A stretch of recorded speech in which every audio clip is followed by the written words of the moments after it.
Hello everyone, I'm excited to finally come to you guys with my fertility journey. I've watched plenty of videos on YouTube about people that took Femara and then did the trigger shot and then have followed their process from a few days after to each day until about 14 days or so. Well, I want to show you what I've kept up with since I had 5 days of 2.5 Femara and then trigger shot and then supposedly ovulated. I think it was the day after because I had a lot of ovulation pain, and then after that I didn't have it the next day that I was supposed to ovulate. So I think I did it a day early, and that's what I've been going by because it just makes the most sense to me. So anyway, it's an exciting journey, an exciting process. I'll get into a little bit of details later. As far as symptoms, as far as pregnancy feeling symptoms, at about 8 dpo, I felt like that I had implantation pains. I have really sharp pains, almost like, and a very, very warm feeling in my uterus. It was weird.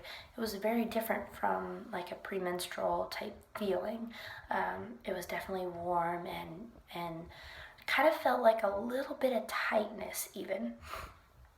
So I was excited to feel that. I thought maybe this means something. And then 9 and 10, and today is 11 for me, 11 DPO. And just continued to feel like a very tight feeling, as if I had worked out. And I haven't done any ab workouts, but it felt like I had. And along with that, I've had some dizzy spells, like things that I don't normally feel, that I thought could contribute to hopeful pregnancy. So definitely I have to get up a little bit slower. I feel somewhat dizzy sometimes. And then I feel like I get low blood sugar at certain points in the day for the last couple of days. So I have to keep food in me. Anyway, without further ado, here is my line progression. So I'll show that to you now.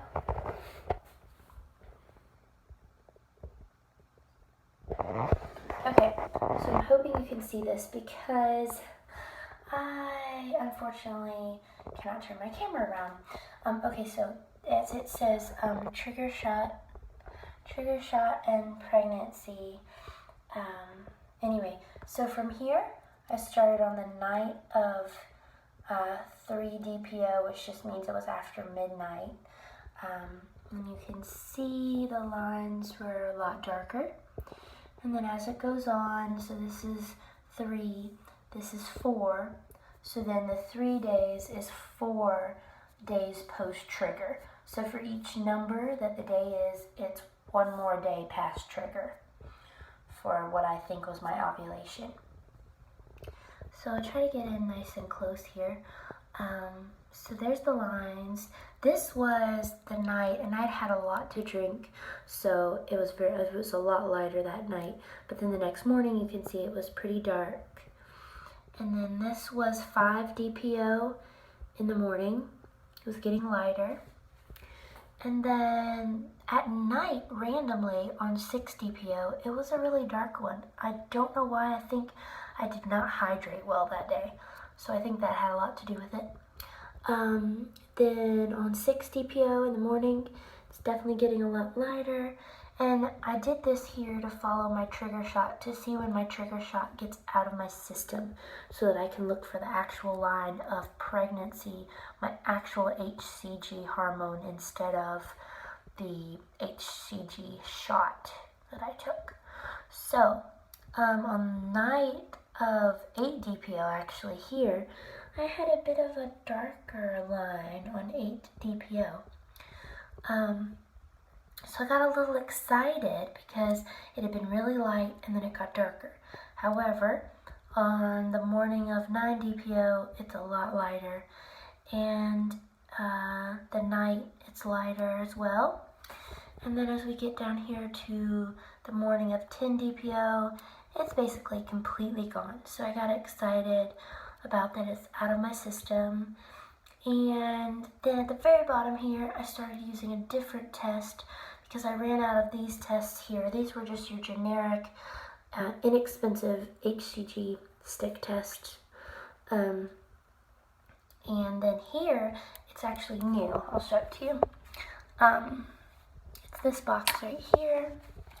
And these are one-step pregnancy test strips. They are 98.8% accurate. And so today, this was in the morning.